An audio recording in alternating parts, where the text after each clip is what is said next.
guys, and welcome back to my channel. Thank you so much for clicking on this week's video. I'm in my new studio that was built and I'm so excited because if you've watched my last couple of videos, I've been going to every single room in my house and finally I am here. Uncle Jesus. But I want to say thank you to all of my new subscribers. Thank you so much for pushing me to 25,000. I'm really eager to get to 25,000. I don't know why, but I just think it's a big number for me. And of course, thank you to my online friends, you guys, who are very supportive, and I'm so appreciative of you. Thank you very much for joining me again. Right, we're gonna get straight onto this, okay? Because this week we're talking about moisture overload and how to avoid it or repair. How can you get out of it? Because girl, it's a thing. But first of all, get your things, okay? Sit in the front row and come back, okay?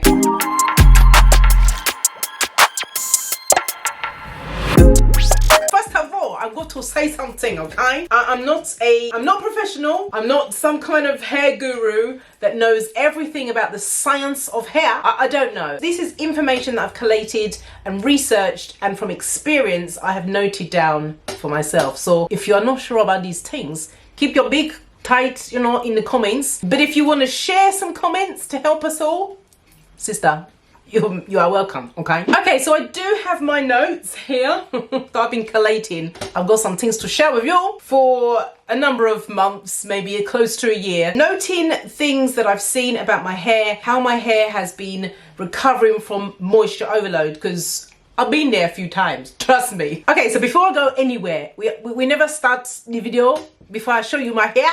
Okay, this is a 3-day-old wash and go. Can we get into this? 3 days old wash and go. I'll leave the details in the description bar below to show you the products I used on my hair. Right, now let's get on to it. Okay, this is very serious. First of all, we've got to know what moisture overload is. Now, this is for those of you who are unaware of what moisture overload is. It really is a thing where you can over moisturize your hair. It's pretty hard to believe, but actually your hair can actually break if you over moisturize it.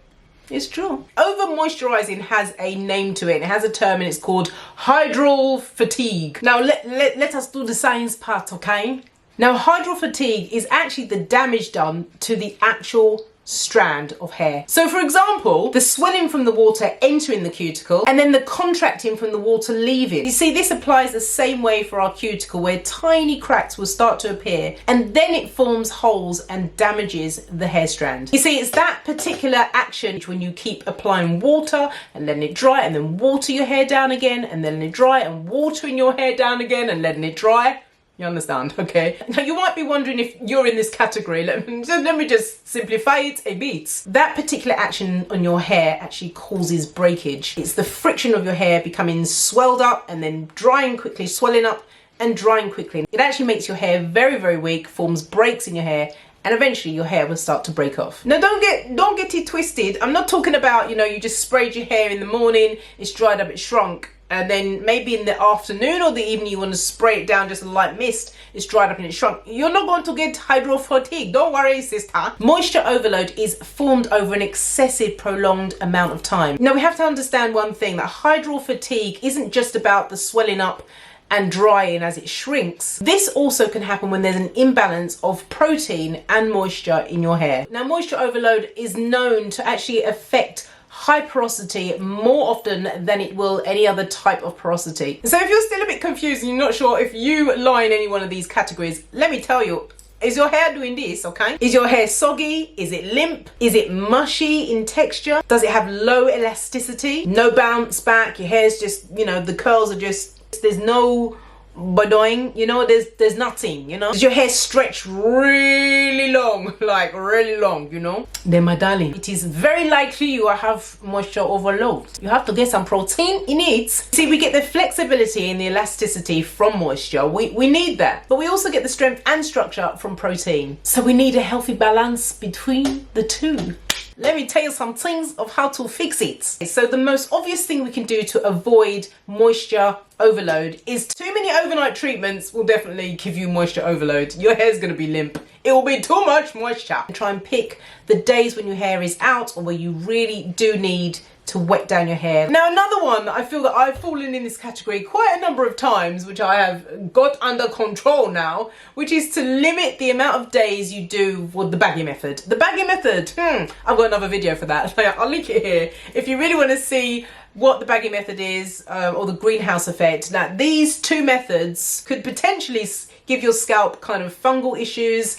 It's not good because your hair is constantly in that steaming process. Your strands are swelling up the whole time. I would highly recommend limiting the backing method or the greenhouse effect to 1 to 2 times a month because your hair probably doesn't need that much intense moisture. I would also say the same for deep conditioners. I'm not a fan of wearing a deep conditioner overnight, even though my Deeper by Amaré-Me is fantastic. Now this one's a good one, which is never avoid doing protein treatments, because avoiding using protein treatments altogether in your hair care can result in hydral fatigue because your hair is made up of protein. It needs it in balance with the moisture. So don't avoid protein treatments, add them in, okay? So in a nutshell, all this really is hydral fatigue. If you don't want to get it, just avoid keeping your hair in a wet state. It doesn't need to be that, okay? Now, if you didn't know, coconut doesn't contain protein in itself. It is composed of approximately about 50% of lauric acid, which helps repair and restore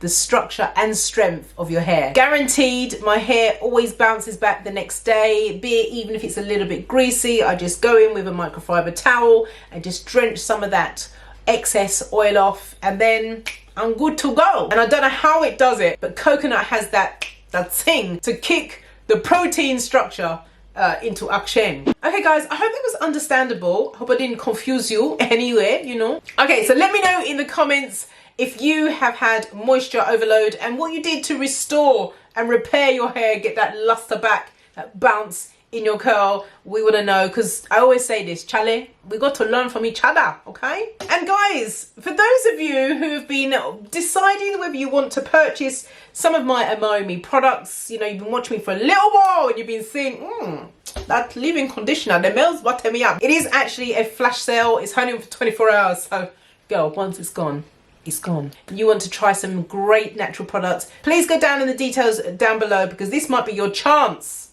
girl, to get some products at a discounted price. You know, I like to do this for everybody. Thank you so much for watching. Don't forget to hit the like, it really helps me. And remember, share my video to people, please. I will love you forever.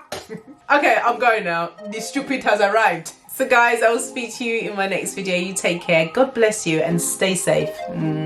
Bye.